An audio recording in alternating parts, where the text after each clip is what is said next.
to day 6 of our 7-day prayer challenge. Today's challenge is to pray for someone that needs encouragement.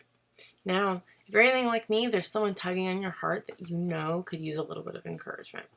So, my first challenge is number 1, pray for them. Pray for their encouragement. Pray that God watches over them. Pray that God gives them a little bit of a confidence boost if that's what they need. And 2, second part of this challenge is to reach out to them. Whether it be a Facebook message, whether it be a text, whether it be you sit down and write them a letter. Let them know that you're thinking about them and that you're constantly praying for them. And yes, I said that a little bit backwards, like pray for them and then reach out to them.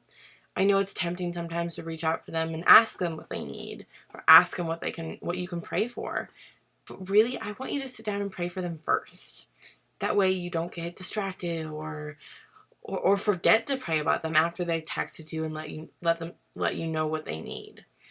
So, sit down, pray for them, and then reach out and ask another specific prayer that you could pray for them. But let them know that you are praying for them. I think this is really going to invite a lot of discussion and interaction, and I'm going to be completely honest with you, some great encouragement to people, because I know that hearing that someone's praying about me or that I've been on their mind or them just reaching out to me is such a big boost and so needed so often. So I hope this goes well for you. Be sure to let me know what it results in. Does it result in some renewed friendship or just a really great story of encouragement? Be sure to let me know.